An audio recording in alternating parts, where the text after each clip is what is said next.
Welcome in. Conference Championship Sunday is approaching. Wednesday recording here. We're down our most valuable player, Casey Settleman. He is overseas in Paris with our guy Cone, doing a little footy, little NBA, and really, this should be the lowest rated, lowest watched show we ever do because he is the sharpest one. We're missing the sharpest tack. I don't know. He probably has the greatest record in history without ever betting any of the games or any of the picks he says because he has to parlay everything. For the record, Casey gets another W with the Chiefs minus 8.5, 13-6 on the season for Casey. Jack, he had the Lions late it. 8-11 on the year for Jack. Tim, grass is still green, sky is still blue. Loser, of course. Texans first half +6, even got to 6.5. I am 7-12-1 on the year. Uppy, push, no fun, like kissing your sister. He's 11-9-1 on the season as we head in to the conference championship round, fellas. I feel like kissing your sister is probably worse than a push. Push, you get your money back. Kissing your sister should feel like I know that's the saying, but isn't that a worse punishment than just pushing? So my thing is, it's funny, the radio station I listen to in Boston, Felger, Mass, they do a new feature on Fridays. They look into an idiom or a saying, and they look up where it originated from. So it'd be good to do ties like kissing your sister. My guess is that they came up with that a long, long time ago, where kissing your sister could have been a little more common. Fair enough. Yeah, I would also argue that a push feels honestly worse than a loss. Like that Eagles one was a kick to the dick. I wish they just lost the game at that point. I didn't even want my money back. Yeah, but I think on the other side, the Rams pushing when they it's tough to say if they deserved it or not, but the only reason they push at the end is because of a missed extra point, and you get Right. there like just a weird situation. Eagles also, Saquon breaks the long touchdown run. Just a bizarre game. One of those that like you can't really say what the right or wrong side was with the snow and everything. Yeah, I will say, it was a tremendous wild card weekend. A lot of games came down to the wire, great spread drama. I just got to scratch an itch. When people talk about those games over the weekend and they all came down, like I said, spread drama, Vegas knows. I cannot tell you how much I cannot stand when people say Vegas always knows. The line is set for a reason. And these are the sharpest lines you will ever see when there's a 4-game slate. And it's a power rating. So if they make the team 2 points better power rating, don't be surprised in the 20th game that these teams have played of the season that the line is pretty correct. I can't stand it. It is impressive because a bunch of the games landed right around the key number, including the national championship, which was an absolute blowout. But speaking of power ratings, I got fucking fooled. I had the Lions power rated shitty. They played 2 good games with their backups, with the reserves, and then it all came to fruition. It's just one of those years for me where, I was in on the Lions early. They were super power. Then we looked to fade them because of the injuries. They figure out a way, and then I'm like, all right, you know what? Seems like they'll be unstoppable. And they were. They couldn't be stopped on offense until Ben Johnson decided to throw, a little reverse pass with Jameson Williams. But allowing, 50 points, it's tough to handicap that. So, on to the next. Can I add one more excuse? I basically gave 2 bets on the show once again, the under 6.5 punts and Houston first half. Uppy texts me and he's like, hey, which one do you want on the card for like the official show? And I'm like, oh, I guess just Houston because it's going to be more available. And I did say on the show that the under punts is my favorite bet of the playoffs. So hopefully I have the best record of my second pick. 100%. Hey, that's valuable. It's a good reason to follow Timmy K on Pickett. Yeah. But of course, the Chiefs are going to block a field goal, to prevent the backdoor cover, and Casey's going to cover that game with ease. Like, never a doubt. Never. And because he's the sharpest fucking person on earth, they don't even cover the late line of 9.5. He gets the 8.5 on the show. and they cover that by a half point. So never Sa- a doubt. Same guy who loves to say that numbers don't matter, halves, this. Because they don't. Because when he bets it, he's always on the right side of the number. That's a good point. They don't for him. Yes, they don't. Does anyone have a bet they like? As a devastated Ravens fan, I've been off Twitter. I've been outside of the conversation. And like you said, this is a good reminder for everyone listening to the show, anyone who's going to bet conference championship, and then, of course, the Super Bowl. You are betting the sharpest lines. Now, I will say, I think the Commanders Eagles spread, you could have some differentiation. But Chiefs Bills, I mean, that line, like you are flipping a coin and paying the juice on it. If you think you have an edge in that game, respectfully, I just think you're kind of insane. But does anyone have a bet they love, they see actual value on? Mr. Upman? I don't see any value in it, but I can give you my best bet. I do have a player prop later in the show that I actually think is quite valuable, and that's plus money. But for my best bet, I'm going with the Chiefs. -1.5. You're getting the better coach, better quarterback, significantly better defense, arguably better weapons at home, under a field goal. I mean, it's just an absolute no-brainer. To not bet this would be insanity. You're not taking the free money. I don't think there's a ton of value in the line. Like, obviously, Bills, the highest power rated team according to most, and way smarter people than me, but it's the Mahomes factor. I know everyone knows these numbers now, but it's good to reiterate because it's just absolutely insane what he does. As a favorite of 3 or less or an underdog, 27-9-1 ATS on 8+ days, extended rest, which they will have, slight advantage there. 29-4 straight up since 2019. This is a Chiefs run defense that allows the 7th fewest yards per carry. So in a game that I think they'll be leading, I think they put them in some longer downs, which I think is where the Bills will struggle. Outside of Shakir, there's just not a ton of guys that scare me. And when you get these teams in 3rd and long against Spags, I mean, we saw it against Houston. It was just an absolute disaster when they were bringing the blitz. It's like he perfectly times when to bring pressure. And I think that is even more important this week against a quarterback that is super mobile in Josh Allen. I think when you do bring that pressure and the lack of weapons in the passing game, I just think that the Chiefs are significantly better team. And one more trend, not super actionable, obviously, because we don't know what's going to happen, but I saw this and thought it was interesting.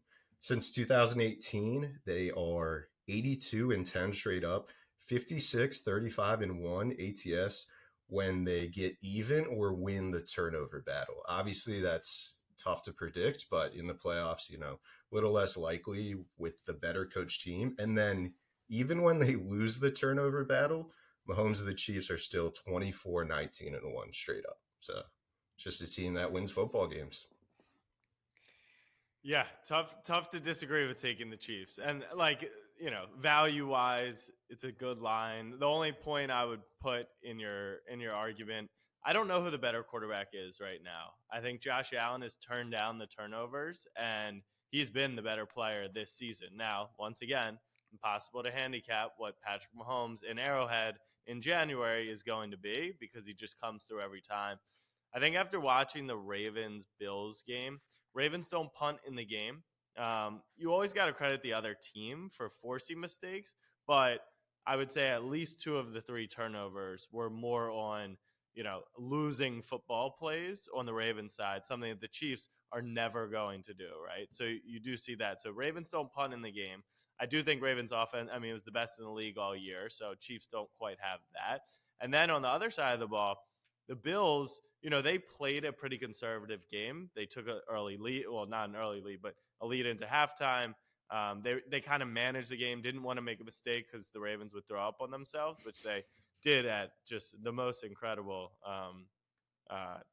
heights. But after the Ravens kind of settled in and stopped the run in the second half, Bills kicked 3 field goals. And so I think a lot of what you're talking about with outside of Shakir, the Ravens did not feel threatened facing that passing offense. So if they can get him out of script, yeah, I do like Kansas City in the game. I think Buffalo's going to win the game. I don't know why, but I've been so wrong this year. That's probably a great fucking sign for the Chiefs. It's terrifying. It really is. And to kind of just like quantify the like Chiefs voodoo, and I know it's, a lot, it's like the refs and the this. One of the things that I think makes them so difficult to handicap is you just look at Travis Kelce over the last 2 seasons in the regular season. Guy's been a shell of himself, right? And then all of a sudden we start to play playoff football, flip the switch, and he's a force. Like that is what makes, I think, the whole thing so difficult. There were times this season where Kelsey's receiving yard props where it was, like 41. It would there, and now, the guy goes for what, $125 touchdown. Like it is. I think that is one of the things that about the Chiefs in the playoffs. One of you went through it, Uppy, all the just gaudy trends and stats about Mahomes. How about this crazy one? Obviously from our guy EA. I don't have to hear anything from Casey this episode, which is tremendous. But the Kansas City in Mahomes' career with temperatures under 40 degrees, he has won 20 straight games with that. He is the two losses were to Phillip Rivers and Brady in that conference championship game. So since that Brady lost the conference championship, 20 straight games he's won in 40 degrees or colder. Like I did see people bitching that the Chiefs are 6-0 with Clete Blakeman as the head coach, and it's important to remind head referee. Yeah, it's important to remind people the Chiefs are just like gonna be 90% win percentage and pretty much yes. 20 in a row is impressive. Like there definitely are certain things, but it is important to remember like they just win every fucking game and they've played them all at home in the playoffs and Patrick Mahomes has been perfect. And so it's just an impossible handicap. It really is. I'll say this because there's another way though on the Clete thing. There's another way to look at it. Because Clete Blakeman, Patrick Mahomes has 26 total losses in his NFL career. Blakeman was the referee for 5 of those, 19%. It's Mahomes' worst official actually, and so he's 6-5 straight up in those games. Yeah, and road teams have 11 straight up wins, and Blakeman's, I think, NFL career, whatever it is. Either way, how you said that there's as many stats. Mahomes is going to have good wins with baseball. Whoever is officiating happens to be Clete Blakeman, actually his most losing referee. Yeah.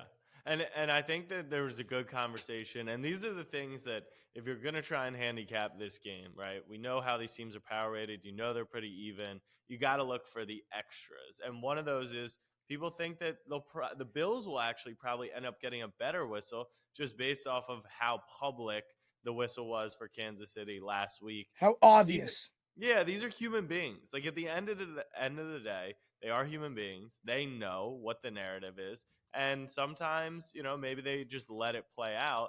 And I think we saw that for the most part in Ravens Bills. Those refs did not want to make a game-changing call. There were definitely late hit on Lamar that in the regular season gets flagged 10 out of 10.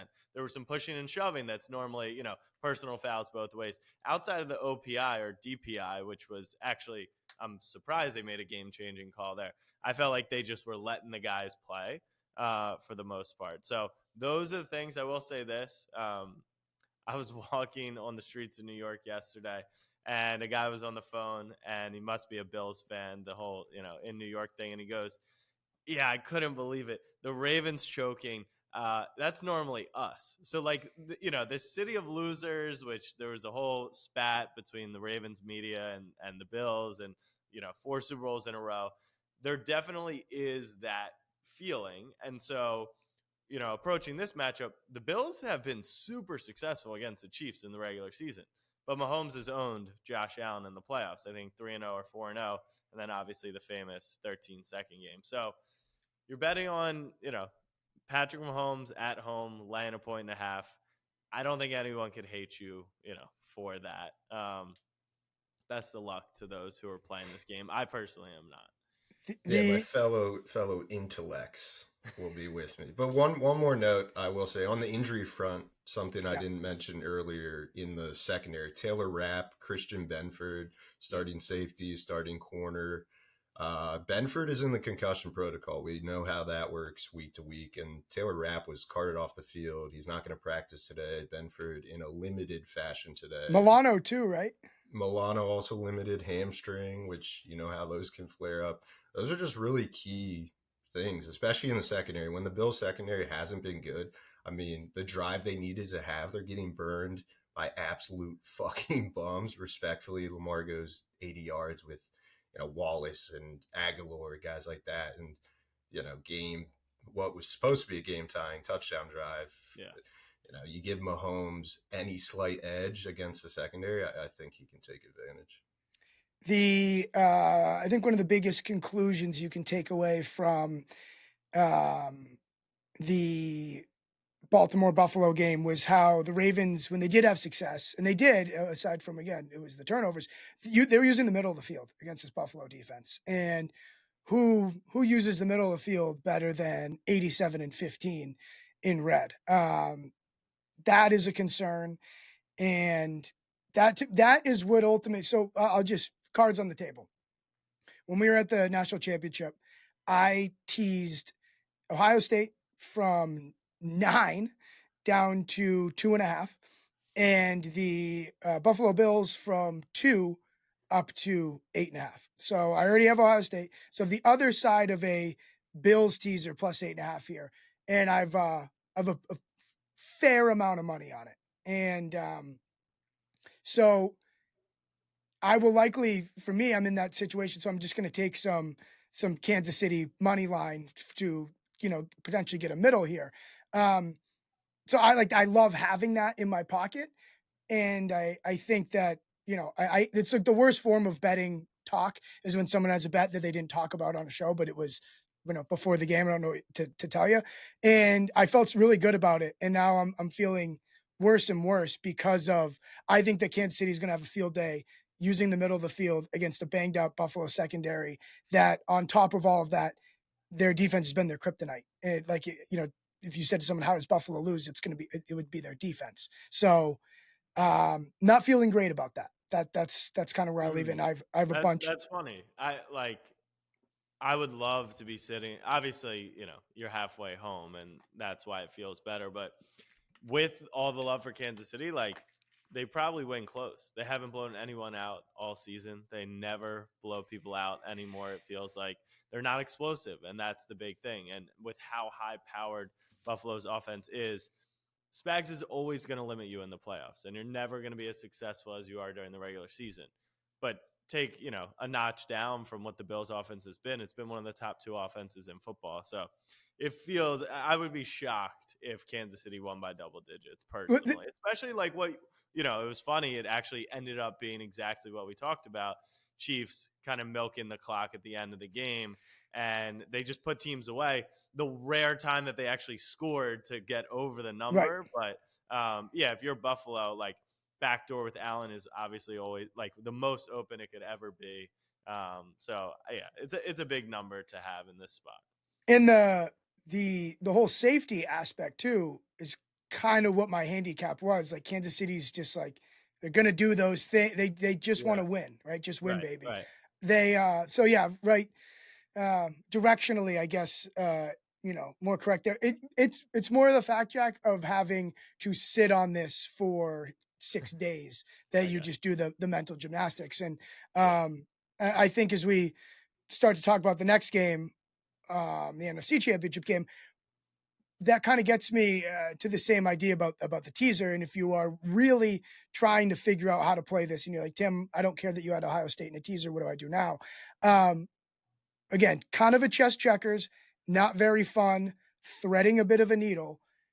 If you are envious of me having Bills plus 8.5, what I would just do is tease right now the Bills up through 8 and tease the Eagles down to pick. And then you can also take you also know, right, So if you do that, the NFC game is before the AFC Championship. You will then know if you're on the other side of if you have a middling opportunity for your teaser. We'll know the Eagles Washington result first. Then you can decide if you want to do what I'm going to do and how much Chiefs money line you potentially take to get that middle. Okay, so where is your best bet? Is in the NFC Championship? My best bet would be that teaser. Okay. So Like, yeah, talk to me about Philly, because I've been, on the record all week saying I don't really see the Commanders winning this game, but the more I've kind of dove into it, it wouldn't shock me as much as it would have maybe like 48 hours ago when I initially reacted to it. So what makes you love Philly, I guess? I don't necessarily love Philly. I just like them to win the game. Um, And to me, it's about one, Washington's defense, which we made a lot of. I think it was that look, they played a great game. It had a lot to do with Detroit's self-destruction, right? You have Jamison Williams throwing an interception. Like what, in credit, Washington played a great game. Goff threw a pick six. Right, Totally. Goff Yeah. throws pick six. So I think as much as we want to crown everything that Jane Dan has done, and by all well deserved, the Detroit was played their own part in their own demise as well. So and I think the thing that's not been talked about enough here in the Detroit postmortem, it probably is in the Detroit areas, having all of those coaches interviewing all week, knowing they were going to leave. I feel it could have had an impact on that as well, and something that I wish was in my handicap for being on Washington, which I was for just a little bit. The thing to me, the biggest part of why I'm pro Eagles, it's more anti Commanders. The fact that the Commanders are going to have to play their fifth straight road game, it's fourth or fifth, whatever it is. Teams in that situation don't do well, and obviously have to bring up our guy EA. So the Commanders will be the 8th team since 2000 to enter a playoff game on the 4th game or later of a road trip. Those previous teams 0-7 straight up, 1-5-1 ATS. It is a tall task. They're the team with the shorter week. That to me is how I don't know if they cover, but that to me is how the Eagles, the trend that points me closest to the Eagles.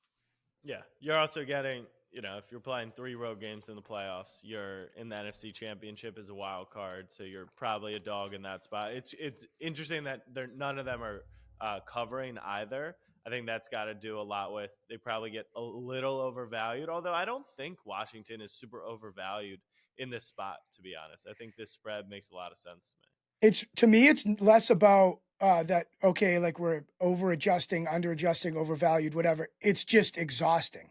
And this is a Washington team too that is doing this all for the first time. And I think teams doing I think we see this across a lot of sports. Teams that are doing it for the first time. It's the first time that the Commanders, every game that they have played, the last 3, the national media is in the locker room. They're, Good Morning America's talking about them. They never envisioned being in a situation like this. Whereas as much as I think Sirianni's a bit of a clown, as much as I think Jalen Hurts has showed that he's dealing with something and or limited, the Eagles have done this. They know how to operate in situations like this. And I think I think the trend is more about the teams. It's just exhausting, and it's very new for, again, an up and coming Washington team that had Super Bowl odds of, 250 to 1, outrageous long shot. Yeah. Yeah. What a season. I mean, from the Commanders. And I want to take Washington, by the way. I'm rooting for them. Like, I really want that. Yeah. I love them. I don't want to see the Eagles in the Super Bowl. I can't stand Philly, but I just, time has to run I out think here. you know what? Like, of course, if you're teasing it, you're getting 6 points, so you're going to feel better about laying the money line than the 6. I think there actually is a path for Washington in this game. Their offense has just been spectacular, and as we know, 4th down variants, like, you would like to think regression's going to hit them, but at this point, there's probably something to it, or it'll hit them like a brick truck. Like the Ravens in 2019, I think converted 23 of 25, and in the playoff game, they go 1 for 3. And that alone, it's 2 turnovers, right? I feel like actually as handicapping and 4th down has kind of come along, like we got to talk more about fourth downs as turnovers. Like, there's absolutely no difference in a fumble, an interception, or a fourth down turnover, but nonetheless. So you've got an aggressive team. You're talking about how they're playing on the road. It's all new for them. Look, if there's one thing that's not new for them, they don't have to travel, Uppy. They don't even have to hop on a flight. They can if they want to, but they could take the train. It's that close. And it's their divisional opponent. And the last time out, I know Hurts got injured, but that had nothing to do with them scoring 35 points in the game. And if you recall back to the first time these two teams met, short week, Thursday Night Football, people forget the Commanders were actually in this game. And then the weirdest shit, like Saquon breaks a run, and then they gave up with 11 minutes left in the game. It was one of the strangest coaching kind of viewership experiences that I can recall.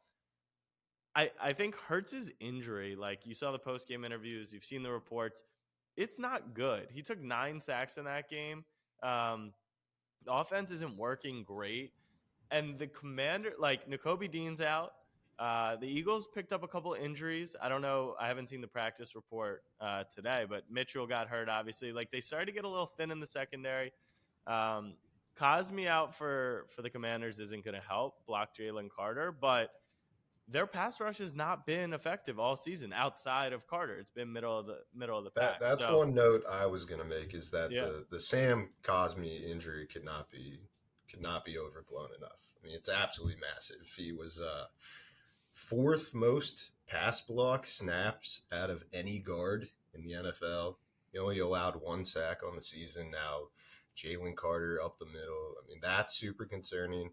Yeah. That's kind of what is keeping me off Washington, is just the sheer dominance in the trenches on both sides for Philly. That is really concerning, despite, Washington has strong defensive tackles, but they got absolutely destroyed by Saquon on the ground in both games. They got destroyed by Gibbs again last week. It's just, I don't see how they can stop the run. But one thing on the Washington front, that will try to minimize Cosme's loss a little bit, is that Jaden Daniels against the blitz is historic. He's the best in the NFL, since they started recording this in 2006, ESPN, best QBR against the blitz. So I know it's a rookie on paper, but this dude has really seen it all. I lean Commanders, but I'm not going to confidently get there. All my friends are Commanders fans, so after a couple beers, I'll probably money line them again, like I did last week, which was absolutely historic. So maybe something like that again. I also think it's obviously going to be cold, which favors Philly. But if it's not snowing last week, I think the Rams win that game. And I would almost say not comfortably, but at least having Rams +6 or whatever would have looked like an atrocious line. The snow absolutely killed them. Also, I think in a game like this, points are important, and Jake Elliott is not in a good headspace. We were joking in Atlanta about the video Abe sent me where he's practicing in between commercial breaks. He did make some of those clutch field goals, but then he kind of gave a couple points back with the missed extra points, which got Uppy kissing his sister. So I will say all of this. We'll talk all about this to say my best bet for the week is the over in the game. So the number's 47.5. And as someone who had Philly team total under against Green Bay, thank you, Saquon, for going down. And for someone who's been, super critical of Jalen Hurts, because quite frankly, yes, A.J. Brown drops a pass. And yes, the numbers look better if it weren't for a couple drops in tough conditions. It hasn't looked good all year, and they don't stop scoring. You look up, and somehow Philly has 27 points. And I'm not as fearful of this Philly defense. People don't realize, Nakobe Dean, because of Zach Bond and how he's been a Pro Bowler this year, really playing at all-pro level, Nakobe Dean had the green dot. So that's the center of your defense. I don't think that can go understated enough. And you saw the Rams were kind of all over Philly. They really weren't struggling to move the ball outside of Kyron fumbles and the snow. So I see a lot of points. Daniels in the offense has been, they don't punt. as Tim said, like this team doesn't punt the ball. It's good. Obviously, they'll fail like 6 times on 4th down at the goal line, and this game will go under, and I'll lose again. But I really do think, like, why is this? I guess I'm confused why this total, where you have, the Commanders' offense has been better than the Chiefs' offense all year. Philly's defense has been tough, but maybe more of a paper tiger minus Dean than people are talking about. So yeah, I see Buffalo and Kansas City as a lower scoring game than this one. I was actually hoping that a 48 would pop back up because I want the under. You like the under? Why? Yeah, the reason I like the under is because both teams take a long time.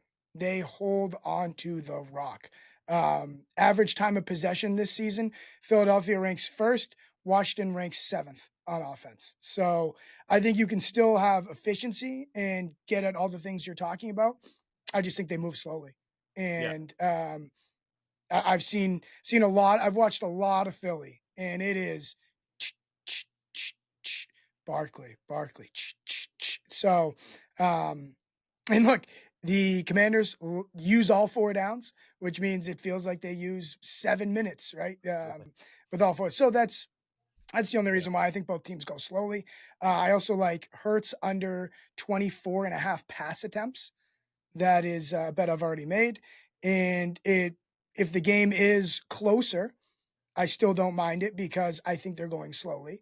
And even if, the other way, which the Eagles are expected to win, I think less throwing for Jalen Hurts in that game script. So that's another. I mean, you can't even throw to half the field against the Commanders these days with Saren still. I mean, this kid is literally the fucking GOAT. That was the one thing I think I've gotten right. Not the pronunciation, but the player take. It's kind of crazy. He's literally helped their defense improve by, legit percentage points.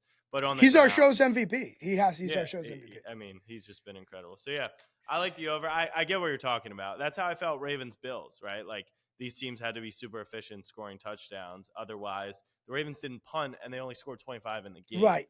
Obviously, turnovers induced, but nonetheless, like, when you have a low possession game, clock's moving constantly, it's always good to be on the under because if there's one less explosive, one less, touchdown, you're normally getting home there. So, all right, that's what we got. No picks from Casey. Props, Uppy, you teased a prop. It was a great tease earlier in the show. You said plus money. I'll just throw mine out there. I do have Saquon under 130 rush yards. Is that the highest number in the history of a conference championship week? I've never even heard of a rushing prop. I don't think he touched 130 all season. If you want like actual analysis, yes, he's killed him all year long. But I really think this Hurts injury. He'll play, but the threat of the run changes everything, and that's what we talked about.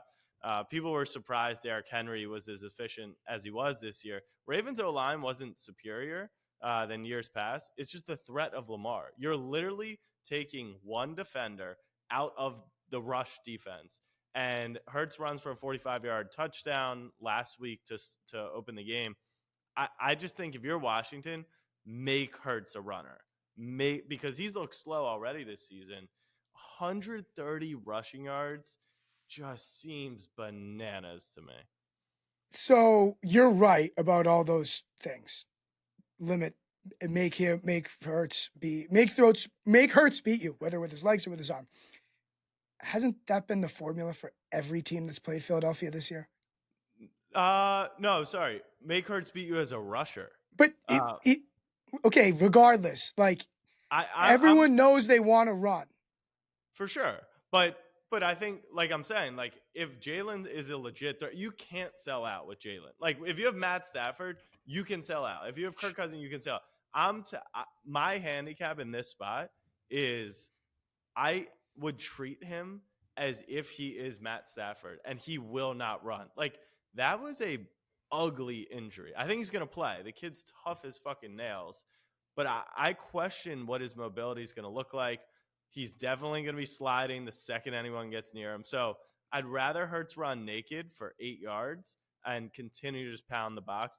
I'm not, yes, Tim. It's not me saying, oh, make Jalen Hurts beat you through the air, as if like people have been trying to do that all season. It's more, don't even like have that end crash on Saquon. And let's see how many times Jalen is keeping the ball. And to me, that number just seems high in a 6-point spread where Washington could have the lead. Maybe they do have to throw a little bit more. The Rams let up 2 explosives in the game. Saquon wasn't running too well actually in that game outside of the explosives. That's part of it, right? Like if he breaks off a 60-yard run, it's going to be tough to go under that number. But his rushing success wasn't as high as it had been, earlier in the season. So for all those reasons, 130 is just too much for me. Uppy, as we more cliffhanger here for your pick, I just want to throw one more bonus thing about Eagles Commanders while we are here. We don't have to talk about it much, but I opened the Pickett app, and Washington is receiving 60% of the spread bets, or excuse me, 58% of the spread bets, 60% of the spread money. So I said, I don't want to be on a public dog. Public dog, is about as old of a trend across all sports. When the trendy public dog, because the public usually doesn't like to bet dogs. So when they do bet a dog, it usually smells. I looked it up. In the NFL playoffs, public dogs receiving 55% or more of the spread tickets, those public dogs, 39, 21, and 1. 65%. Wait, so you're telling me the public knows ball when it gets cold? The public is Patrick Mahomes in the playoffs? The public knows dogs in the playoffs, apparently. Wow. Apparently. So why do you think that is? If the public is all going on a dog, then it's correct. I don't know. I just don't see it especially with Washington. I feel like there's just very few paths that they can get there.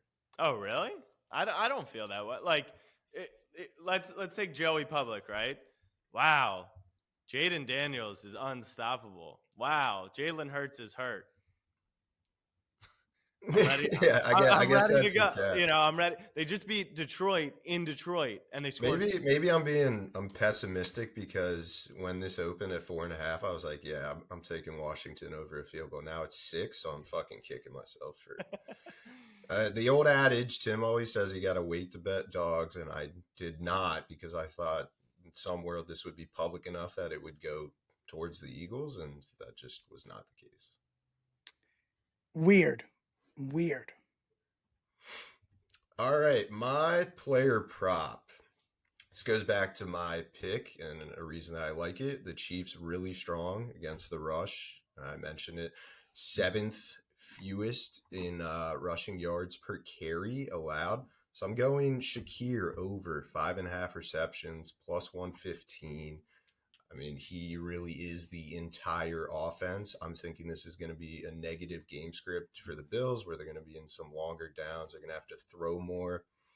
Saw a good trend. Josh Allen, his attempts line is 31.5.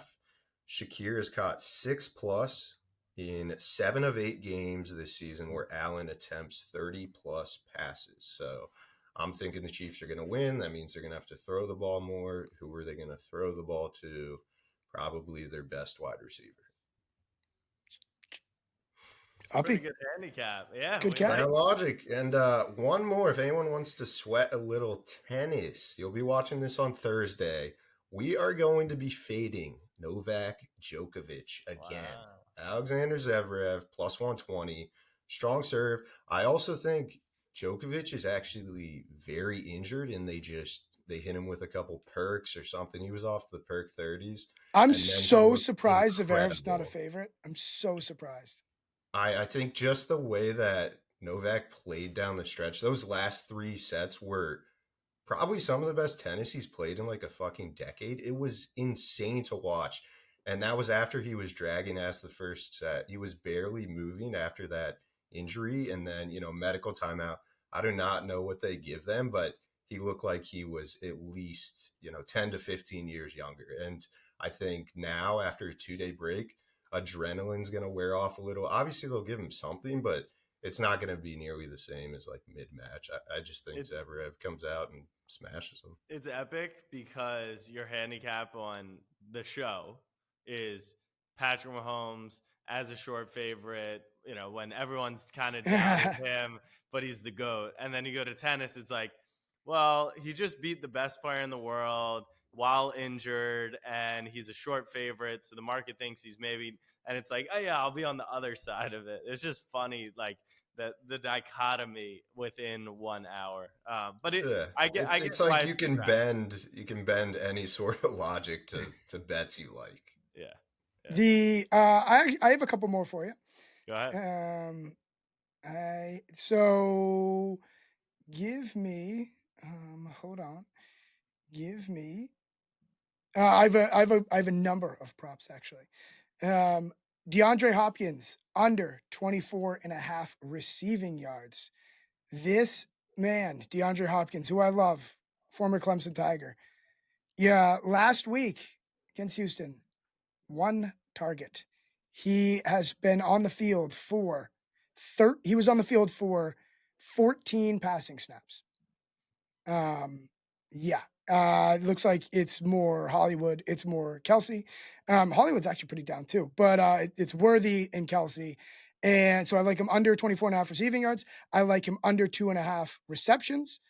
On the contrary, because I think it's going to be less Hopkins, it's more Worthy. Like Worthy over 2.5. I like Worthy longest reception over 18 and a half yards. This again, we talked about it during our handicap of this game, that the middle of the field is what the Ravens were using to beat the Bills. Well, who lines up in the slot for the Kansas City Chiefs? It's Worthy and it's Kelsey. I'm looking to play more Worthy there. And I will say this, because one of the things that one of my favorite bets constantly, and I don't think it necessarily applies as much in this spot, is longest receptions when they're longer against the Bills under. McDermott, they play that too high shell, and they do keep a lot of stuff in front of you. 18 and a half isn't that normal, like, high flying number of like a 27 and a half. So I think, he can get loose over the middle for sure, but that is one that I do like to target. Yeah. That's I think it's run after the catch for me here is what's going to help us out. He's been great at that all season long. I wanted to throw one more in here. What was the other one? Oh, because I like Worthy to have a big game. You can get I love these playoff specials. Most receiving yards on Sunday for both games. Worthy 8-1. I took a little taste on that. Interesting. Well, do you want to hear how you? So Yeah. McLaurin. Yeah. So here's who's ahead of him: McLaurin, Kelsey, AJ Brown, Shakir.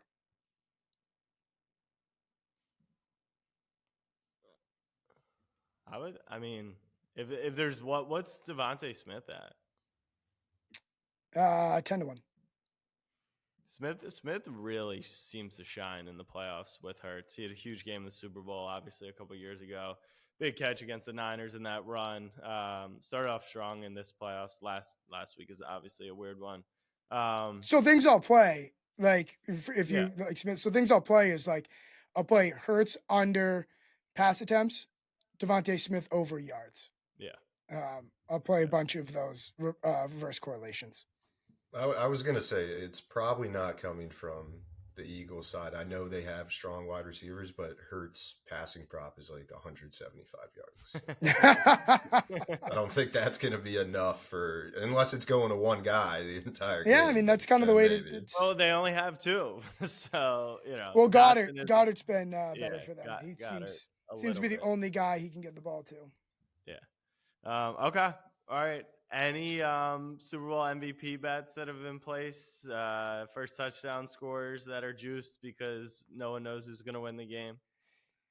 Yeah, I have Curtis Samuel, Super Bowl MVP.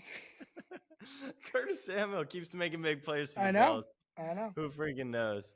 All right. Well, I am trying to not watch these games because I'm just in a fucking pretzel. If Allen wins the Super Bowl before Lamar, not great for the Lamar agenda. if Mahomes wins, I just don't want to fucking see Patrick Mahomes win another Super Bowl. Obviously, my hatred for the Eagles is very well categorized. And I don't think the Commanders have a chance. Although I've started to talk myself into them over the course of the week. But a rookie quarterback winning a Super Bowl just It's never happened. They've never Yeah. even reached the Super Bowl. It's Yeah. like 0-5 in conference championship games. So Yeah, it just is so rare. And this is what I said all year about Daniels. He's not a rookie. He's 24. But still, young quarterbacks reaching the Super Bowl is still super rare. So we'll see. Best of luck to everyone's teams. Yeah, I mean, not that the show cares, but that most receiving yards, of course, he didn't give it out on the show. Hit one last week. Amon-Ra St. Brown was 8-1. He was 8-1. Yeah, that one's tougher. Eight teams playing. Yeah, they're so fun. I threw. I treat it like golf. Just like hit all those like guys that are like 50-1, and then one strong, one taller one. But yeah, Casey, we miss you. What do you think Casey's best bet is? Casey's best bet would be probably Chiefs, but Chiefs I could Eagles also see parlay or something. Yeah. He'd be like, "You fucking idiots! Just take the two home favorites that are gonna win." But actually, why wouldn't you do that?